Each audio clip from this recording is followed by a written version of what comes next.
Welcome to Holistic Health and Cure. Determine and be confident to be healthy and recovery from illnesses. Enrich yourself with proper and very scientific foresight health content here. Health content made for public health betterment by Dr. MD Ya Ali Sheikh, MBBS MD, WBUHS, PGT. আসসালামু আলাইকুম আমি doctor ইয়ার আলী। আপনারা জানেন যে আমরা আসিফা ট্রাস্টের তত্ত্বাবধানে holistic health and cure YouTube চ্যানেলে নিয়মিতভাবে স্বাস্থ্য সম্পর্কীয় যাতে আপনারা সচেতন হতে পারেন বিভিন্ন ভিডিও আপলোড দিয়ে থাকি এবং মানুষ যথেষ্ট উপকৃত হচ্ছে এবং অনেকেই আমাদের আবেদন জানিয়েছেন বিভিন্ন বিষয়ে এই স্বাস্থ্যমূলক ভিডিও দিতে। তো আজকে আমরা যে বিষয় নিয়ে এসেছি সেটা হচ্ছে ক্রনিক আমাশা। পেট এমন একটা অঙ্গ, এমন একটা সিস্টেম, ডাইজেস্টিভ সিস্টেম, যে সিস্টেম দিয়ে আমরা পৃথিবীর যত আহার রয়েছে, খাবার রয়েছে, পানীয় রয়েছে, সেগুলো আমাদের পেটের মধ্যে ঢোকায়, মানে দেহের মধ্যে ঢোকায়। মানে বাইরের জগতে যত শক্তি আমাদের দেহের মধ্যে ট্রান্সফার করার জন্য যে ইন্টারমিডিয়েট অর্গান, সেটা হচ্ছে পেট বা ডাইজেস্টিভ সিস্টেম। তো সেই সিস্টেম বিভিন্নভাবে কাজ করে এবং সেই সিস্টেমের অনেক রকম সমস্যাও হয়। তো যাদের একটা কথা আছে না, বাংলা কথায়, যে যার পেট ভালো তার জগৎ ভালো। তো সেই পেট নিয়ে অনেকেই সমস্যায় আক্রান্ত। আমাদের বর্তমানকালে যদি সমীক্ষা করে দেখা যায় যে প্রায় 90% লোকই গ্যাসের সমস্যায় ভোগে। তো গ্যাস নিয়ে আমি আজকে আলোচনা করব না। আজকে যে বিষয় নিয়ে আলোচনা করব সেটা হচ্ছে যে ক্রনিক আমাশা। ক্রনিক আমাশা মানে হয়তো কোনো ব্যক্তির পায়খানা নিয়মিত হয় না, বা পায়খানা হলে পায়খানা শেষে একটু আমাশা শ্লেষা মতো ভাব থাকে, বা আগে একটু আমাশা ভাব বেরিয়ে আসে, বা পায়খানা মাঝে পায়খানার সঙ্গে স্টিকি হয়ে আমাশা লেগে থাকে। যেমনভাবে বুকের মধ্যে বা গলার মধ্যে সর্দি বা ইনফেকশন হলে যেমন কফ বেরিয়ে আসে, সেরকম পেটের মধ্যেও যদি ওরকম জাতীয় কিছু হয়ে থাকে, তো সে পায়খানার সাথে আমাদের আমাশা জাতীয় জিনিস বেরিয়ে আসে। এটা দুইভাবে হয়, একটা অ্যাকুটভাবে হয়, আর ক্রনিকভাবে হয়। অ্যাকুটভাবে হয় হঠাৎ করে কোনো প্রোটোজল ইনফেকশন হলো, অ্যামিবা বা জিয়ার্ডিয়া ইনফেস্টেশন হলো, বা কোনো আপনার প্যারাসাইটিক ইনফেস্টেশন হলো, কোনো কৃমি ইনফেকশন হলো। এক্ষেত্রে হয়তো অ্যাকুটভাবে একটা আমাশা হলো, ডায়রিয়া মতো হলো, মেট্রোজেল খেলো, কোনো অ্যান্টিবায়োটিক খেলো, ভালো হয়ে গেলো। কিন্তু কিছু কিছু লোকের এমন সমস্যা আছে যেটা দীর্ঘমেয়াদী, মানে পেটের নাড়ির মধ্যে ক্রনিক একটা ইনফ্লামেশন চলে এবং 12 মাসই তার আমাশা ভাব থাকে ও সেখান থেকে ও বেরিয়ে আসতে পারে না। এটা বিভিন্ন জায়গায় বিভিন্ন গ্যাস্ট্রোএন্টারোলজিস্ট বলেন বা হেপাটোলজিস্ট বলেন বা বিভিন্ন এমডি মেডিসিন ডক্টর বলেন, বিভিন্ন জায়গায় দেখানোর পরে কিন্তু অনেক সময় আমি দেখতে পাই যে পেশেন্টগুলো সুস্থ হয়ে ওঠে না। তো তাদের জন্যই আজকে আমাদের ভিডিও, আমি এই ভিডিওটা করতে চলেছি। তো এখানে আমাদের ক্রনিক আমাশা কেন হয় সেটা জানা খুব ভীষণ প্রয়োজন। তার আগে আমাদের প্রয়োজন যে এই যে শ্লেষাটা কি অ্যাকচুয়ালি। শ্লেষাটা বেসিক্যালি, এই যে শ্লেষাগুলো তৈরি হয়, এটা মিউকাসটা তৈরি হয় অ্যাকচুয়ালি জল থাকে, আর এটা থাকে হেটারোপলিস্যাকারাইড। হেটারোপলিস্যাকারাইড মানে এখানে আপনার থাকে হেটারোপলিস্যাকারাইড, তার সঙ্গে থাকে প্রোটিন, অ্যাকচুয়ালি গ্লাইকোপ্রোটিন। যে কোনো অ্যান্টিবডি বা ইমিউনোলজিক্যাল ডিফেন্সিভ যে সাবস্টেন্সগুলো আমাদের বডির মধ্যে তৈরি হয়, সেগুলো হচ্ছে বেসিক্যালি গ্লাইকোপ্রোটিন মানে সেখানে কার্বোহাইড্রেট থাকবে, তার সঙ্গে প্রোটিন থাকবে। সেটা একটা ওয়াই শেপড একটা মলিকুলার ফর্ম করবে, যেটা হচ্ছে অ্যান্টিবডি। অনেক সময় আইজি অ্যান্টিবডি পেটের মধ্যে বেশি থাকে, যেটা আলফা শর্ট চেনটা থাকে। তো এই অ্যান্টিবডিগুলো কী করে? অ্যান্টিবডিগুলো অ্যাকচুয়ালি অ্যান্টিজেন যেগুলো আমাদের বডির মধ্যে ঢুকছে তাকে প্রতিহত করতে রক্ষা করে, আমার দেহকে রক্ষা করে। তার সঙ্গে মিউসিনে থাকে কি? মিউসিনে থাকে আপনার জল থাকে, বিভিন্ন রকম সেল থাকে, সেলুলার ডেব্রিস থাকে, যে সমস্ত প্যাথোজেন ব্যাকটেরিয়া বা ফাঙ্গাস বা ভাইরাস পেটের মধ্যে ইনফেকশন করেছে তাকে ঘিরে ধরে থাকে। এই সব জিনিসগুলো মিলে একটা শ্লেষা তৈরি হয়। যেমন বুকের মধ্যে যদি কফ জমে বা সর্দি হয়, ইনফেকশন হয়, নিউমোনিয়া হয়, বুক দিয়ে যেমন ফাঁকা কফ বেরিয়ে আসে, ওই কফের মধ্যে যেমন মিউসিন থাকে, আরও বিভিন্ন রকম জীবাণু থাকে, এইগুলো ঘিরে থাকে, সেরকম টাইপের পেটের মধ্যেও থাকে। তো এটা কিন্তু ক্রনিক্যালি একটা মানুষের দেহের মধ্যে হতে পারে। দেখবেন যে সমস্ত লোকের এই জাতীয় সমস্যা হয়, যে মাঝে মধ্যে পায়খানা কষা হয়, বা পায়খানা হলে খুব কষ্ট করে হলে শেষের দিকে পায়খানা আমাশা ভাব থাকে, বা অনেকের পেটে খাবার পড়লেই পায়খানা ছুটতে হয়, একটু আমাশা হয়, সাদা আমাশা হয়, লাল আমাশা হয়, বিভিন্ন রকম আমাশা হয়ে থাকে। তো কোন জীবাণু ইনফেকশন করছে, কোন জাতীয় ইনফ্লামেশন হচ্ছে বা ইনফেকশন হচ্ছে, তার উপর ডিপেন্ড করছে মিউকাসটা কোন টাইপের হবে, তার রং কেমন হবে, বা তার কনসিস্টেন্সি কতটা থাকবে। এবং তার সঙ্গে এর মধ্যে এনজাইমও থাকে, বিভিন্ন রকম এনজাইম থাকে। তো এই ডাইজেস্টিভ ট্র্যাক্টে কোথায় তৈরি হয় এই মিউকাস? পুরো মুখ থেকে শুরু করে, এই যে মুখের দাঁত শুরু হলো, জিভ, এখান থেকে শুরু করে খাবারটা খেলাম, খাবারটা মুখের মধ্যে চিবানোর পরে খাবারের মধ্যে যদি কোনো শেষা জাতীয় খাবার থাকে, মুখে স্যালাইভারি র্যাশ থেকে তৈরি হচ্ছে আপনার আলফা অ্যামাইলেজ, এখানে কিছু প্রোটিন মানে বন্ড ভাঙছে, আরও ছোটো ছোটো কণায় পরিণত হচ্ছে, সেটাকে স্টোমাকে ঢুকছে, স্টোমাকে ঢুকে এই সেলের সাথে মিশিয়ে গিয়ে এই সেল যখন থাকছে তখন পেপসিনোজেন, সেটা পেপসিনে কনভার্ট হচ্ছে, সেটা বা প্রোটিনকে ভাঙছে, পেপটাইড বন্ড ভাঙছে, সেই আবার ছোটো ছোটো কার্বোহাইড্রেট যে চেন অলিগোস্যাকারাইড সেগুলো তার সঙ্গে মিশিয়ে সব একসঙ্গে যাচ্ছে কোথায়, ডিউডেনামে। ডিউডেনামে যখনই যাচ্ছে আর পেটের মধ্যে যখনই খাবারটা নামছে তখন সেখান থেকে কিছু হরমোন তৈরি হয়। কী তৈরি হয়? সিক্রেশন। সেই সিক্রেটিন হরমোন কী করে? প্যানক্রিয়াসে চলে যায় আর চলে যায় লিভারে। এগুলো হচ্ছে আপনার হচ্ছে actually chemical Messenger, local chemical Messenger. তো লিভার যখন সেটা রেসপন্সটা পেলো গলব্লাডার থেকে, তখন সেখানে কোলিসিস্টোকাইনিন তৈরি হয়, সে আবার গলব্লাডারকে কন্ট্যাক্ট করে, সেখান থেকে বেরিয়ে আসে বাইল অ্যাসিড, বাইল জুস, এগুলো বেরিয়ে আসে। হেপাটিক লাইপেজ বেরিয়ে আসে, প্যানক্রিয়াস থেকে বেরিয়ে আসে সোডিয়াম বাইকার্বনেট আর প্যানক্রিয়াটিন, প্যানক্রিয়াসের যে সমস্ত এনজাইমগুলো থাকে, আলফা অ্যামাইলেজ, প্রোটিয়েজ বা পেপটাইডেজ, এই সমস্ত এনজাইমগুলো বেরিয়ে আসে। তারপরে অ্যামাইলেজ, এগুলো বেরিয়ে এসে কী করে? তো খাবারের মধ্যে যে সমস্ত কণাগুলো রয়েছে, প্রোটিন, কার্বোহাইড্রেট, ফ্যাট, সবগুলোকে ভাঙতে শুরু করে। এই ভাঙতে ভাঙতে ভাঙতে ছোটো ছোটো কণায় পরিণত করে, সেটা তখন চলে যায় পেটের ডিউডেনামের পরবর্তী স্মল ইন্টেস্টিনে, যেটা এটা জেজুনামে চলে যায়। সেই জেজুনামে গিয়ে তখন সেটা অ্যাবজর্ব হওয়া শুরু করে স্মল ইন্টেস্টিনে। সেখানে আবার কিছু এনজাইম থাকে, ডাইস্যাকারাইডেজ এনজাইম, সেগুলো কোনো ভাঙতে ভাঙতে তখন ভেঙে গিয়ে আলটিমেট ছোটো ছোটো কণায় পরিণত একটা পুরো গ্লুকোজের একটা খাবারের ভাণ্ডার, খাদ্য, চাল, এটা একটা গ্লুকোজ কণায় পরিণত হয়।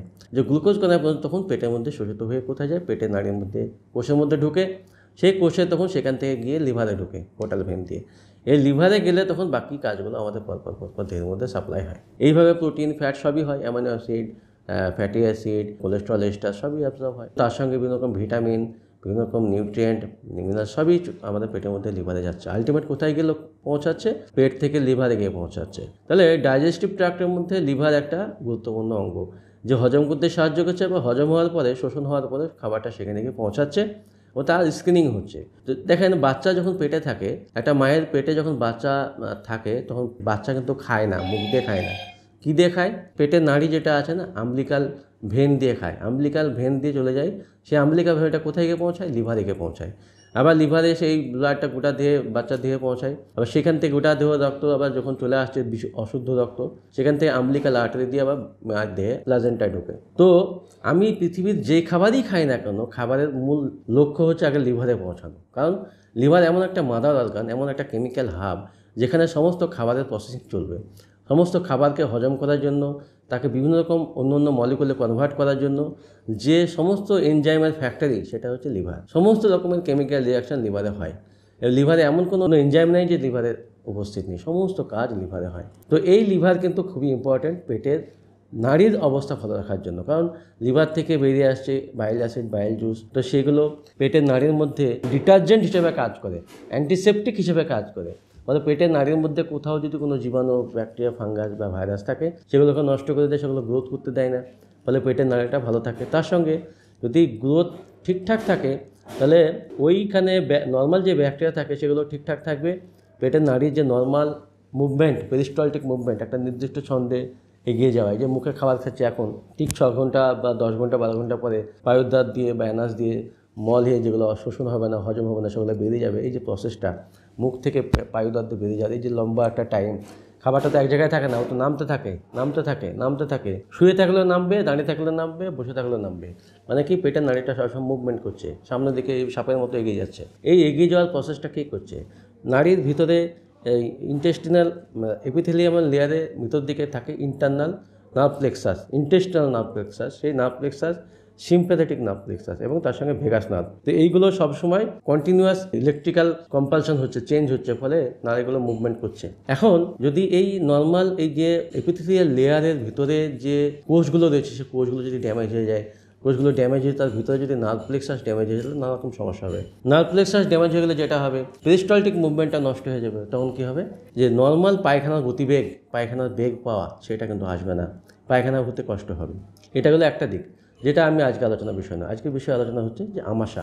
এখন ধরুন, এই যে পেটের নাড়িতে খাবারটা নামলো, সেখান থেকে সব কিছু হজম হয়ে গেল, যেটা হজম হলো না, খাবারের মধ্যে থাকা বিভিন্ন ফাইবার বা অপাচিত খাবার, এই খাবারটা কখন কোথায় পৌঁছাবে? সিকাম ইলিয়াম হয়ে চলে যাবে কোথায়? সিকাম দিয়ে চলে যাবে কোলনে, ascending colon, transverse colon, descending colon. তো এই যে কোলনের মধ্যে পকেট থাকে, ভাঁজ থাকে, যার মধ্যে মলগুলো থাকে, সঞ্চিত থাকে। তো এই যে প্রসেস, এখানে খুব ভাইটাল হচ্ছে বাইল অ্যাসিডের, বাইল জুসের কোয়ালিটি এবং কোয়ান্টিটি। লিভার থেকে যে বাইল অ্যাসিড তৈরি হচ্ছে, তার কোয়ালিটি যদি খুব ভালো হয়, আর যদি তার কোয়ান্টিটি খাবারের অনুপাতে যদি ঠিকঠাক হয়, তাহলে খাবারটা 100% হজম হবে। এখন যদি 100% হজম না হয়, যদি লিভারে কোনো গন্ডগোল আগে থেকে থাকে তাহলে কী হবে, আমার একদিকে এইচসিএলের যে কন্ট্রোলটা সেটা ঠিকঠাক থাকবে না, ফলে পেপসিনের কাজটা ঠিকঠাক হবে না।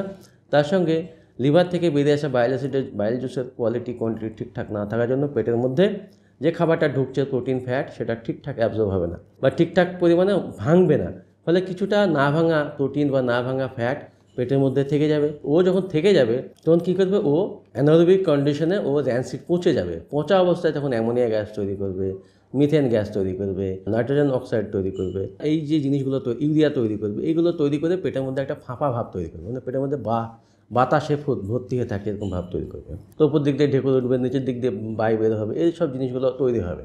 এবার এই অবস্থায় যদি পেটের ওই নাড়ির পকেটে যদি বিভিন্ন রকম ব্যাকটেরিয়া থাকে, ফাঙ্গাস থাকে বা কোনো ভাইরাস থাকে, যেটা আমি কখনো বুঝতে পারিনি বা জানি না, কিন্তু একটা ইনফ্লামেশন হচ্ছে। তো ইনফ্লামেশন তো একটা কারণ না, ইনফ্লামেশন একটা ইন্টারমিডিয়েট কনসিকুয়েন্স। যে কোনো একটা অসুখের হওয়ার পিছনে যখন আমরা ইনফ্লামেশনকে কারণ হিসেবে দাঁড় করাই, এটা বড্ড ভুল করি। ভুল এই জন্য করি যে ইনফ্লামেশন আপনি হয় না, ইনফ্লামেশন কোনো একটা কারণ থেকে হচ্ছে।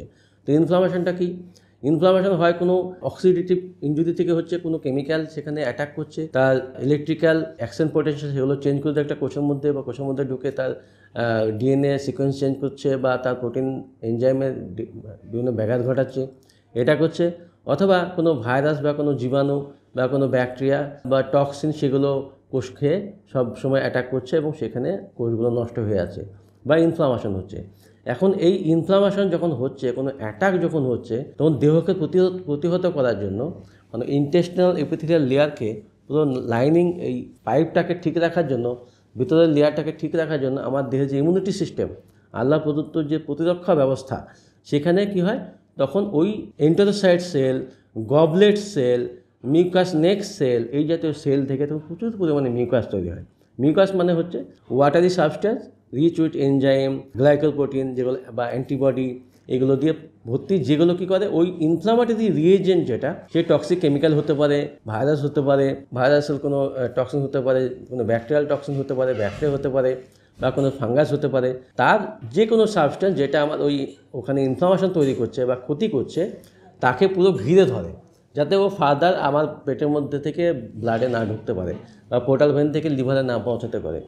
এই জায়গাটা প্রতিহত করার জন্য ওই ইন্টেস্টাইনাল ওয়ালে থাকা গবলেট সেল থেকে প্রচুর পরিমাণে মিউকাস তৈরি হয়, যে মিউকাসটা তৈরি করে চারিপাশটা থকথকে রাখে, যাতে ও ঢুকতে না পারে, ওর মধ্যে ডুবে জীবাণুটা মরে যায়। কন্টিনিউ যদি এরকম ইনফ্লামেশন হতে থাকে কোন নাড়ির মধ্যে, পেটের কোলনের মধ্যে বা ইন্টেস্টিনাল ওয়ালের মধ্যে বা রেকটামের মধ্যে বা সিকামের মধ্যে বা ইলিয়ামের মধ্যে বা ডিওডেনামের মধ্যে, তাহলে বিভিন্ন লোকেশন অনুযায়ী যে লোকেশনে যে কাজ হয় সেই কাজগুলো ব্যাঘাত ঘটবে। আর সেই ব্যাঘাত ঘটলে এর মধ্যে সেই মানে পারস্পরিক যে আনুষঙ্গিক সমস্যা সেগুলো আসবে। যদি ডিওডেনামে হয় তাহলে আপনার গ্যাস্ট্রাইটিস সমস্যা হতে পারে, আবার যদি আপনার ইন্টেস্টিনে হয় অ্যাবজর্পশনের সমস্যা হবে। তাহলে দেখা যায় বিভিন্ন খাবার খাচ্ছে, সবই হয়তো ভিটামিন খাচ্ছে, মিনারেলস খাচ্ছে, সবই খাচ্ছে, কিন্তু ঠিকঠাক পেটের মধ্যে ঢুকছে না। আবার গ্লুকোজও ঠিক মতো পেটের মধ্যে ঢুকছে না, ফলের রসও ঢুকছে না, এগুলো দেহের মধ্যে ঢুকছে না, দেহে কাজে লাগছে না, সব বেরিয়ে যাচ্ছে। আবার ধরুন যদি ইলিয়ামে হয়, ভিটামিন B12 অ্যাবজর্ব হচ্ছে না, ভিটামিন নার্ভের সমস্যা হচ্ছে। আবার যদি রেকটামে হয় দেখা যাচ্ছে হাদিসের সমস্যা হচ্ছে, বা সিকামে এই জাতীয় সমস্যা হলে কী হচ্ছে, আপনার তখন যে রেকটামে যে ভেসেল আছে, রেকটাল ভেসেল, সেগুলো ইনফ্লামেশন হচ্ছে, ফুলে যাচ্ছে, হাদিস হচ্ছে। মানে সোজা কথা হচ্ছে পুরো নাড়ি জুড়ে এই ইনফেকশন বা ইনফ্লামেশন থাকে, তাহলে ওইখানে একটা অ্যান্টিজেন অ্যান্টিবডি বা একটা ফরেন সাবস্ট্যান্স আমার বডির ইমিউনিটি সিস্টেমের মধ্যে একটা যুদ্ধ হবে। এই যুদ্ধতে তৈরি হওয়া যে বিভিন্ন রকম ম্যাটেরিয়াল, রক্ত, মানে একটা যুদ্ধ হলে রক্তপাত হবে, এই মিউকাস জল তৈরি হচ্ছে, অ্যান্টিবডি তৈরি হচ্ছে, গ্লাইকোপ্রোটিন তৈরি হচ্ছে, এনজাইম তৈরি হচ্ছে, সেগুলোকে ঘিরে রাখা বিভিন্ন কোষ, neutrophil, lymphocyte, basophil, monocyte, macrophage, এগুলো চলে আসছে, এগুলো সব এসে ওখানে দখল করে পুরো জিনিসটা তৈরি হচ্ছে। এইটা কন্টিনিউ পেটের মধ্যে তৈরি হচ্ছে, যখনই পায়খানা হচ্ছে তখন আমাশা বেরোচ্ছে। এটা হচ্ছে পেটের সমস্যা, এইভাবে হচ্ছে। এখন এইগুলোকে অনেকভাবে নাম দেওয়া থাকে মেডিকেল সায়েন্সে। আমরা কি দিই? IBS, ইনফ্ল্যামেটরি বাউল সিনড্রোম। কী হয় এই সমস্যাতে? কী সমস্যা হয়? এখানে পুরো পেটের নাড়ি জুড়ে, ইন্টেস্টিন জুড়ে একটা সমস্যা কী হয়, যে মাঝে মধ্যেই কষা পায়খানা, মাঝে মাঝে পাতলা পায়খানা, একটু খাওয়া দাওয়া উল্টোপাল্টা করলেই হয়তো পাতলা পায়খানা হয়ে গেলো, বা অন্যরকম খাবার খেলে হয়তো পায়খানা কষা বা পায়খানাই হচ্ছে না। তো এই যে জিনিসগুলো, এটা মানে বিভিন্ন রকম অল্টারনেটিভ সিমটম তৈরি হয়, এটা হচ্ছে IBS। এবং এতে পেটের মধ্যে একটা অস্বস্তি ভাব তৈরি হয় এবং যখনই পায়খানা হয় পায়খানাতে তামাশা ভাব থাকে, পেট ক্লিয়ার হয় না। এই সমস্যাটা আইবিএসের এবং তার সঙ্গে এই সমস্যা নিয়ে মানুষের মধ্যে একটা দুশ্চিন্তা, অ্যাংজাইটি কাজ করে এবং মানুষ খুব বিপদগ্রস্ত থাকে, নাজেহাল অবস্থায়, হতাশায় আক্রান্ত হয়ে থাকে। এখানে এই আইবিএসের মূল কজ হচ্ছে যে ওই ইন্টেস্টিনাল লাইনিংয়ে মেন হচ্ছে সিঞ্জিল ভাইরাস এবং এফস্টেন বার ভাইরাস, তার সঙ্গে হেভি মেটাল, বিশেষ করে মার্কারি, অ্যালুমিনিয়াম, নিকেল, ক্যাডমিয়াম এগুলো ওখানে থাকে এবং ওখানে কন্টিনিউ অনবরত পেটের নাড়ির মধ্যে ইনফ্লামেশন তৈরি করে, মিউকাস তৈরি করে এবং যেহেতু হেভি মেটাল আমাদের এনজাইটি, ডিপ্রেশনের সাথে, ব্রেনের সাথে কানেক্টেড, ফলে এই জাতীয় পেশেন্টের ক্ষেত্রে এনজাইটি, ডিপ্রেশন থাকবে, আবার পেটের মধ্যে এই সমস্যাগুলো থাকবে। দ্বিতীয় হচ্ছে আইবিডি মানে ইনফ্লামেটরি বাউল ডিজিজ। এখানে পুরো নাড়ি জুড়ে, বিশেষ করে লার্জ ইন্টেস্টিন, স্মল ইন্টেস্টিন পুরো জুড়ে, পেটের নাড়ি পুরো এপিথেলিয়াল লেয়ার জুড়ে কী হবে, ইনফেকশন থাকবে। এমন রকম বিশেষ করে লার্জ ইন্টেস্টিনে থাকবে, ওই পকেটগুলো থাকে, ওখানে বড় বড় পকেটের মধ্যে স্ট্রেপ্টোকক্কাস ব্যাকটেরিয়া একটা থাকে, লো গ্রেড একটা ব্যাকটেরিয়া, স্ট্রং স্ট্রেন থাকে। এ কী করে, চুপচাপ থাকে, কিন্তু যখনই কোনো খাবারের কোনো মলিকুল এমন পাবে যেটা থেকে সে পুষ্ট হবে, তখনই তার অ্যাটাক বেড়ে যায়, তার গ্রোথ বেড়ে যায়, সংখ্যা বেড়ে যায়, তখন তার অ্যাটাক, ইনফ্লামেশন বেড়ে যায়, ইনফেকশন বেড়ে যায়, ইনফ্লামেশন বেড়ে যায়, মিউকাস বেশি তৈরি হয়। যেমন ধরুন আমি যদি গম খাই, গমের কোনো জিনিস খাই, গমের মধ্যে কী থাকে, গ্লুটেন থাকে। এই গ্লুটেন যখনই খাবো, পেটের মধ্যে যখন ঢুকবে, ও গ্লুটেন প্রোটিনটা কী করবে, স্ট্রেপ্টোকক্কাস ব্যাকটেরিয়াকে পুষ্ট করবে। ওই যখন পুষ্ট হবে, ওই মাইটোসিস করে আরও বেশি বেশি সংখ্যা তৈরি করবে। যখনই সংখ্যা তৈরি করবে, ওর অ্যাটাকের প্রবণতা বেড়ে যাবে, অ্যাটাক যখন বাড়বে, ইনফেকশন বাড়বে, ইনফেকশন বাড়লে ইনফ্লামেশন বাড়বে, আর ইনফ্লামেশন যখনই বাড়বে, তখন আমার বডি ওই পেটের লাইনের মধ্যে যে সেলগুলো রয়েছে, গবলেট সেল, এন্টেরোসাইট সেল, ওইগুলো কী করবে, তাকে প্রতিহত করার জন্য বেশি বেশি পরিমাণে মিউকাস তৈরি করবে। তাহলে এইটা হচ্ছে, এই যে কী হচ্ছে, আমি যখনই গমের খাবার খাচ্ছি, আমার পাতলা পায়খানা হয়ে যাচ্ছে, আমাশা হয়ে যাচ্ছে, পেট ভুটভাট করছে, পেট ফেপে যাচ্ছে, এটা আইবিডি। এবার ক্রনস ডিজিজ, কোলাইটিস, এই দুটো অসুখ এর মধ্যে আমরা ভাগ করে থাকি। এছাড়া হিমোরয়েড, যেটা বললাম যে রেকটামে যদি এই সমস্যা হয়, তাহলে এই ভেসেল তো পুরো সুপারফিশিয়াল লেয়ারে থাকে, তো ওগুলো ইনফ্লামেশন হয়ে ওগুলো ফুলে যায়, ফুলে গিয়ে তখন ওগুলো চাপে, যদি পায়খানা কষা থাকে, চাপে নিজের দিকে টেনে বেরিয়ে আসে, তখন হারিস হয়। এই জাতীয় সমস্যা এখন আমাদের বর্তমানকালে প্রায় প্রত্যেকটা পরিবারে কম বেশি এক দুজনের আছে। তো এই সমস্যা নিয়ে মানুষ খুব হতাশাগ্রস্ত ও দুশ্চিন্তায়, বিভিন্ন জায়গায় ঘুরে ঘুরে অনেক রকম ওষুধপত্র খেয়ে ঠিক হচ্ছে না। তো আমি ভেবে দেখেছি এর একটা সমাধান আপনাদের বলে দিই, যাতে আপনারা সুস্থ থাকতে পারেন। তো প্রথমে মাথায় ঢুকে দেন, inflammation is not a cause, inflammation is an intermediate consequence of a infection or of a injury. তো ইঞ্জুরিটা হতে পারে কোনো কেমিক্যাল ইঞ্জুরি হতে পারে, কোনো ফিজিক্যাল ইঞ্জুরি হতে পারে, ব্যাকটেরিয়াল ইঞ্জুরি হতে পারে, কোনো ভাইরাল ইঞ্জুরি হতে পারে, কোনো ফাঙ্গাল ইঞ্জুরি হতে পারে, সেখান থেকে বা তার কোনো টক্সিন থেকে হতে পারে, তাকে আমাকে খুঁজে বার করতে হবে, তবে আমি অসুখ থেকে মুক্ত হব। আমি ইনফ্লামেশন দিয়ে অ্যান্টি ইনফ্লামেটরি ওষুধ বা কোনো সাইকোটিক ওষুধ দিয়ে তাকে থামিয়ে রাখলাম, তাতে কিন্তু পেশেন্ট সুস্থ হবে না। দিয়ে হচ্ছে, পেটের নাড়ির মধ্যে যে সিস্টেমটা আল্লাহ দিয়েছেন না, যে প্যারাটাল সেল, গবলেট সেল, তারপরে হচ্ছে আপনার এই প্যানেট সেল, যেটা আপনার বেসিক্যালি ইলিয়ামে থাকে, তারপরে হচ্ছে এন্ডোক্রিন সেল, যেখান থেকে বিভিন্ন রকম হরমোন তৈরি হয়, অ্যাবজর্পটিভ সেল, যেটা স্মল ইন্টেস্টাইনে থাকে, বিভিন্ন নিউট্রিশন অ্যাবজর্ব করতে সাহায্য করে, গবলেট সেল থেকে যেমন মিউকাস তৈরি হয়। তো এই সেলগুলো মানে খুব সুন্দরভাবে তৈরি করা হয়েছে, এত সুন্দরভাবে তৈরি করা আছে যে পুরো বাহিরের জগতের সাথে আমার ভিতরকার জগতের যে কানেকশান, নিউট্রিশনের যে যোগাযোগ, সেটা কিন্তু করছে। সেই হিসাবে এই কোষগুলো খুবই ভাইটাল। তো এই কোষগুলোকে ঠিক রাখার জন্য বা পুরো নাড়ির ভিতরকার পুরো লেয়ারটাকে ঠিক রাখার জন্য আমাদের খুবই যত্নবান হতে হবে। আমরা যেমন মুখের চামড়া, গালে দাগ হয়ে গেলে যেমন খুব যত্ন নেই, চোখের নিচে কালো হয়ে গেলে যেমন খুব যত্ন নেই, মাথা চুল পড়ে গেলে, টাক হয়ে গেলে যেমন খুব যত্ন নেওয়ার চেষ্টা করি, চামড়া খসখস করলে যেমন খুব যত্ন নেওয়ার চেষ্টা করি, তেমনি পেটের নাড়ির মধ্যে যে ওই কোষগুলো বা এপিথেলিয়াল লেয়ারগুলো, লাইনিংগুলো যে ড্যামেজ হচ্ছে বা ক্ষতিগ্রস্ত হচ্ছে, তার জন্য কি যত্ন নিচ্ছি। যদি পেটের নাড়ির এই কোষগুলো যদি কথা বলতে পারতো, তাহলে কি বলতো জানেন? কি বলতো? ভাই তুই একটু খাওয়াগুলো ঠিকঠাক করে খা, আমি খুব বিপদগ্রস্ত আছি, আমি এমন বিপদগ্রস্ত যে তোর দেহটাকে আমি সুস্থ করতে পারছি না। পেট যদি ঠিক না থাকে, আপনার কোনো নিউট্রিয়েন্ট ঠিকমতো দেহের মধ্যে ঢুকবে না, লিভারে ঢুকবে না। আর পেটের যদি কোনো নিউট্রিয়েন্ট ঠিকমতো না ঢুকে, তাহলে আপনার নার্ভ, মাসেল, এনজাইম, প্রোটিন, অন্যান্য অর্গানের যে ফাংশন, নর্মাল ফাংশন, সেগুলো ঠিকঠাক মতো হতে পারবে না। দুর্বল, ক্লান্তি, দেহে মাংস তৈরি না হওয়া, হাইট না হওয়া, নানাবিধ সমস্যা, ইমিউনিটি কমে যাওয়া, নানাবিধ সমস্যা দেহের মধ্যে তৈরি হয়। অ্যাকচুয়াল কজটা কি? অ্যাকচুয়াল কজটা আমি যে বললাম, ওই যে ব্যাকটেরিয়া, স্ট্রেপ্টোকক্কাস ব্যাকটেরিয়া, যেটা পকেটের মধ্যে থাকে, লো গ্রেডে, লো স্ট্রেংথে থাকে। যদি কোনো ও স্টিমুলাস করতে পারে, ওকে ফিডিং করতে পারে, ওকে শক্তি দান করতে পারে এমন কোনো উপাদান দেহের মধ্যে ঢোকে, তাহলে কি হবে? ও শক্তিশালী হবে, তখন ইনফেকশন বাড়িয়ে, ইনফ্লামেশন বাড়িয়ে আমাশা তৈরি করবে। আবার যদি কোনো এই জাতীয় সমস্যার ক্ষেত্রে কী হয়, পেটের মধ্যে বিভিন্ন রকম এনজাইমের অভাব হয়, বিশেষ করে ডাইস্যাকারাইডেজ এনজাইম, ল্যাকটেজ এনজাইম, এই সমস্ত এনজাইমের অভাব হয়। ফ্রুক্টেজ যে এনজাইম, তার অভাব হয়। তো এই সমস্ত এনজাইমের অভাবে কী হয়, অনেকে ফল খেলে পাতলা পায়খানা হয়ে যায়, অনেকের দুধ খেলে পাতলা পায়খানা হয়ে যায়, অনেকের গম খেলে পাতলা পায়খানা হয়ে যায়। তো এই জাতীয় জিনিসগুলোকে ঠিক রাখার জন্য, এনজাইমের প্রপার্টি ঠিক রাখার জন্য আমাকে পেটের নাড়ির কোষগুলোকে ঠিক করতে হবে, পরিপূর্ণ হিলিং করতে হবে।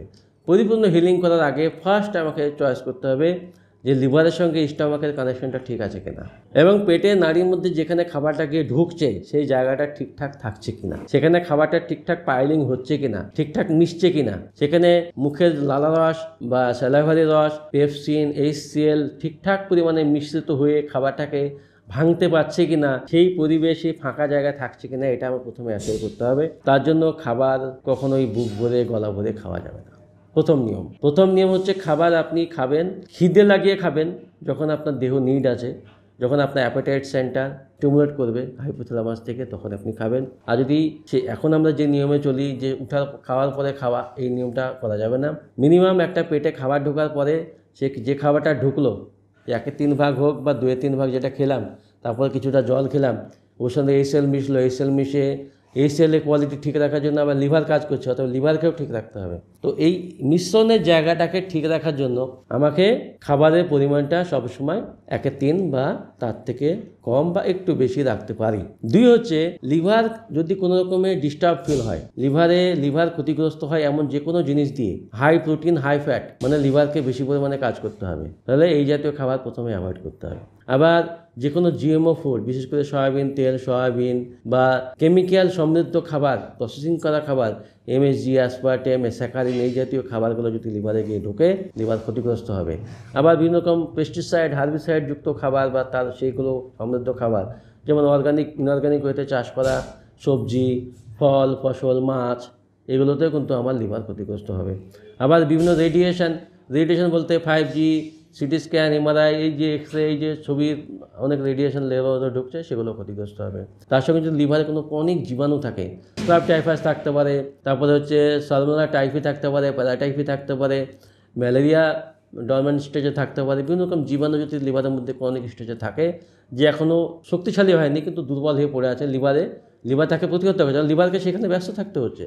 লিভার যদি কোনো জীবাণুকে বা কোনো কেমিক্যালকে প্রতিহত করতে গিয়ে বা তাকে নিউট্রাল করতে গিয়ে, তাকে স্ক্রিনিং করতে গিয়ে বা তাকে কাজ করতে গিয়ে যদি অন্য কাজে মনোনিবেশ না করতে পারে, লিভার যদি বাইল অ্যাসিড সঠিক পরিমাণে তৈরি করার ব্যাপারে বা বাইল সল্ট তৈরি করার ব্যাপারে বা এনজাইম তৈরি করার ব্যাপারে বা বিভিন্ন রকম মেটাবলিক প্রসেস করার ব্যাপারে যদি ঠিকঠাকভাবে যদি লিভার ফাংশন করতে না পারে, তখন HCl এর ঘাটতি হবে, বাইল জুসের ঘাটতি হবে, কোয়ালিটি কমে যাবে, ফলে যে খাবারই খাবেন খাবারটাকে ঠিকঠাক হজম হবে না। তাহলে প্রথম হচ্ছে লিভারে কেয়ারটা নিতে হবে। এবং লিভার ঠিক রাখবে কি, আপনি হাই প্রোটিন হাই ফ্যাট বাদ দেবেন, গম জাতীয় খাবার বাদ দেবেন, তারপরে হচ্ছে আপনি GMO ফুড বাদ দেবেন, অর্গানিক ফুড খাওয়ার চেষ্টা করবেন। অর্গানিক যে সমস্ত ফলে সবজিতে বেশি জল আছে সেগুলো বেশি খেয়ে কী করবেন, লিভারকে যেগুলো জমে আছে সেগুলো বের করার চেষ্টা করবেন, চর্বি যেগুলো জমে আছে সেগুলো বের করার চেষ্টা করবেন। তো এইগুলো হচ্ছে সেকেন্ড। থার্ড হচ্ছে, আপনি খাবারটা খাওয়ার পর যে পেটের নাড়িতে জীবাণুটা আছে, জীবাণুটা যদি গ্লুটেনে শক্তিশালী হয়, তাহলে গ্লুটেন জাতীয় খাবার বাদ দিতে হবে। গ্লুটেন কিসে থাকে? গমে থাকে, বা গম জাতীয় যে খাবার দ্রব্য থাকে তাতে থাকে, তাহলে গম জাতীয় যাদের আমাশা ভাব থাকে গম বাদ দিতে হবে। তার সঙ্গে দুধেও যদি Epstein Barr ভাইরাস থাকে, যেটা বললাম যে IBS এর ক্ষেত্রে Epstein Barr ভাইরাস, সিঞ্জেল ভাইরাস এগুলো থাকে, Epstein Barr ভাইরাস থাকলে দুধেও বৃদ্ধি পাবে, আবার ডিমও বৃদ্ধি পাবে। তাহলে ডিম আর দুধ বাদ দিতে হবে। তাহলে কী হবে, ওই ভাইরাসটা শক্তিশালী হতে পারবে না, ইনফ্লামেশনও হবে না, আমাশাও হবে না। তাহলে তাকে এগুলো অ্যাভয়েড করতে হবে। 4 নাম্বার হচ্ছে, যদি আপনার পেটের মধ্যে যে ইনফ্লামেশন হয়ে যে নাড়িগুলো ক্ষয় হয়ে গেছে, বা ওখানে যে নর্মাল ব্যাকটেরিয়ার যে ফ্লোরা তারগুলো নষ্ট হয়ে গেছে, সেগুলো রিবিল্ড করার জন্য, সেগুলো রিস্টোর করার জন্য আপনাকে প্রোবায়োটিক বা প্রিবায়োটিক খেতে হবে। প্রিবায়োটিক কোথায় পাওয়া যায়? প্রিবায়োটিক পাওয়া যায় মাটির তলের জিনিসে, ফ্রেশ মাটির তল থেকে যে সমস্ত সবজি বা জিনিস পাওয়া যায়, যেগুলোতে ফ্রেশ অবস্থায় যদি নেওয়া যায়, তাহলে সেখানে প্রিবায়োটিক থাকে। আর মাটির উপরে যে সমস্ত ফল হয়, সবজি হয়, পাতা হয়, তার গায়ে একদম ফ্রেশ অবস্থায় যে হালকা মোমের মতো ওয়াক্সের মতো কন্ডিশন থাকে সেটা কিন্তু প্রোবায়োটিক। এই প্রোবায়োটিকগুলো বেশি করে ধুলে কিন্তু মুছে যাবে, যেন হালকা করে ট্যাপ ওয়াটারে ধুয়ে খেতে হবে কাঁচা অবস্থায়। যেমন আপেল খেলেন বা কোনো পেয়ারা খেলেন, কিন্তু বীজ দেওয়া যাবে না, বীজ দিলে প্রোবায়োটিক থাকবে না, বীজ ছাড়া চাষ করতে হবে। বর্তমানকালে এই সমস্যা সবচেয়ে বেশি, যত বীজ দিয়ে চাষ করছি প্রোবায়োটিক সব নষ্ট, পেটের নাড়িতে গিয়ে খাবারের পেটে নাড়ির গণ্ডগোল সবচেয়ে ব্যস্ত, এই হচ্ছে সমস্যা। তো প্রিবায়োটিক ঠিক রাখতে হবে, প্রিবায়োটিক ঠিক রাখতে হবে এই জন্যই যে ওখানে বিভিন্ন নিউট্রিয়েন্ট অ্যাবজর্ব হওয়ার জন্য যে সমস্ত কেমিক্যাল এনজাইম দরকার হয় সেগুলো লিভার থেকে, ওই ব্যাকটেরিয়া থেকে তৈরি হয়। এটা গুড ব্যাকটেরিয়া, এগুলো আমাদের দেহে প্রয়োজন। তো সেটা ঠিক রাখার জন্য আমি কী করতে পারি, আমি হয়তো আলফালা সিড বা ছোলার বীজ, যে কোনো বীজকে ভালো করে ভিজিয়ে তাকে 3-4 দিন রেখে অঙ্কুর হলো, সেই অঙ্কুরের যে পাতা 3-4 পাতা হলো ওটা বের করে সকালে বা রাতে আমি খেতে পারি। এটা নর্মাল একটা, আমি নর্মাল ডায়েটটা বললাম, এটা পেটের ক্রনিক আমাশা ঠিক করার জন্য। এখন যদি কারো এরকম কন্ডিশন থাকে, আপনি বাড়িতে এই ব্যবস্থা করলেন তারপরেও ঠিক হচ্ছে না, এবার হচ্ছে আপনার পেটের নাড়ির মধ্যে হেভি মেটাল পড়ে আছে। হেভি মেটাল পড়ে থাকলে জীবাণুগুলো বৃদ্ধি পাবে, তাহলে হেভি মেটাল আপনি বের করবেন কী করে? এই জন্য আপনাকে হেভি মেটাল ডিটক্সের যেমন ব্লুবেরি ফল আছে আর হচ্ছে বার্লিগ্রাস পাউডার আছে, যে লিভার থেকে এবং পেটের নাড়ি থেকে যত রকম হেভি মেটাল আছে বের করে দেবে। ধনেপাতার রস আছে, যে ব্লাড থেকে বের করিয়ে নিয়ে এসে লিভারে নিয়ে আসবে, লিভার থেকে পেটে নিয়ে আসবে। তাহলে ধনেপাতার জুস আছে। তারপরে স্প্রোনা ক্যাপসুল বা ট্যাবলেট বা সিরাপ পাউডার আছে। এ কী করবে, পেটের নাড়িতে যেখানে যা আছে ও গুছিয়ে ধরে সব টেনে বার করতে দেবে হেভি মেটালগুলো। তো এই হচ্ছে টোটাল জিনিস, যেগুলো যদি আপনি ঠিকঠাকভাবে আপনার জীবনে মানতে পারেন।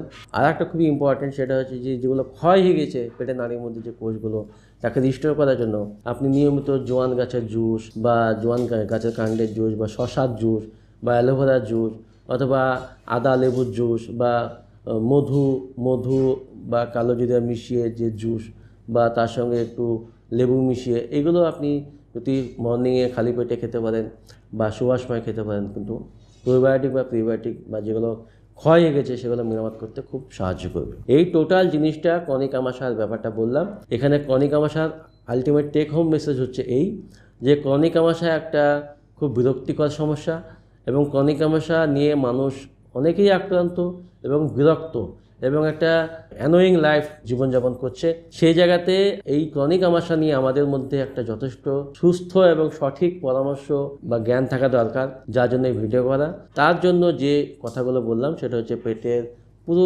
সিস্টেমটাকে, আমার কী সমস্যা এবং সেই সমস্যার ভিত্তিতে কোন জীবাণু থাকতে পারে, সেই জীবাণু নিরিখে কী সমস্যা, কী রকম খাবার খেতে হবে, কীভাবে চলতে হবে আর কী রকম ওষুধ খেতে হবে, এটা আমি মোটামুটি আজকে আলোচনা করলাম।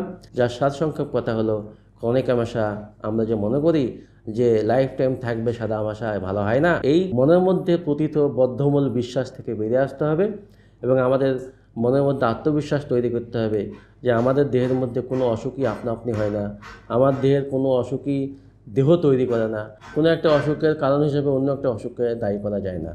যেমন ধরুন আপনাকে বলা হলো যে আপনার পা ফুলছে, তাই রিপোর্ট করে দেখা হলো থাইরয়েড হয়েছে, তো ডাক্তারবাবু বললো থাইরয়েডের জন্য পা ফুলছে। পা ফুলা একটা সমস্যা, থাইরয়েড একটা সমস্যা।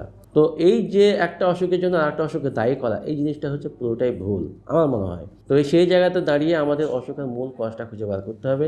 তো পেটের যে ইনফ্লামেশন হচ্ছে বলে আমাশা হচ্ছে বা আইবিডি হচ্ছে বা আইবিএস হচ্ছে, এই কনসেপ্টটা থেকে বেরিয়ে এসে ইনফ্লামেশনটা কেন হচ্ছে সেটা খুঁজে বার করুন। আর সেই ইনফ্লামেশন দূর করার জন্য যা যা প্রসেস, পদ্ধতি, খাদ্য নিয়ম তালিকা, মেন্টালিটি, মাইন্ডসেট দরকার, খাবারের নিয়ম মেনে চলা প্রয়োজন, সেগুলো নিজের লাইফে নিয়ে আসুন। আশা করা যায় ইনশাল্লাহ আপনি সুস্থ হয়ে যাবেন। এরপরেও যদি কারো কোনো বিস্তারিত জানার প্রয়োজন হয়, আমাদের কনসালটেশনের প্রয়োজন হয়, আমি একটা নাম্বার বলছি, লিখুন 80 16 32 79 80, 80 16 32 79 80। আর একটা নাম্বার বলছি 97 49 902 802। এই দুটো নম্বরে যে কোনো নম্বরে ফোন করবেন এবং ফোন করে আপনি অ্যাপয়েন্টমেন্ট নেন। আমরা অনলাইনেও কনসালটেশন দিই, আবার অফলাইনেও তো আছেই। এবং তার সঙ্গে যদি আপনার হলিস্টিক ওয়েতে আরও অন্য সমস্যা থাকে, সেগুলো আমরা সেখানে চিকিৎসা করি। এই হচ্ছে আজকে সংক্ষিপ্ত বিষয় আলোচনা। এবং আমাদের এই ভিডিওটা আলোচনাটা যদি আপনার সত্যিই উপকারে আসে এবং ভালো লাগে, আপনি অবশ্যই কমেন্ট করবেন, লাইক করবেন, শেয়ার করবেন এবং আরও আপনার যারা বন্ধুবান্ধব আছে তাদের মধ্যে এই বার্তা ছড়িয়ে দেবেন, যাতে সকলেই সুস্থ থাকতে পারি। এবং আমাদের খাদ্যাভ্যাসের পরিবর্তন করে, আমাদের খাদ্যর পরিবর্তন করে, খাদ্য চাষের ধরন পরিবর্তন করে, আমাদের মাইন্ডসেট পরিবর্তন করে আমাদের সুস্থতার পথে এগিয়ে চলতে পারি। এবং সেই লক্ষ্যে আমরা কাজ করেছি আমাদের আশীর্বাদ ট্রাস্ট, এবং আশীর্বাদ ট্রাস্টের জন্য আপনারা দোয়া করবেন, আমরা যেন আরও আপনাদের জন্য আগামীতে কাজ করতে পারি। আমাদের সদস্যগুলো খুব অ্যাক্টিভলি কাজ করছে এবং আপনাদের জন্য নিবেদিত প্রাণ, যাতে আপনারা সুস্থ থাকতে পারেন। তো এই বলে আমি আজকে বক্তব্য শেষ করলাম। আসসালামু আলাইকুম রহমতুল্লাহি ওয়া বারাকাতুহু।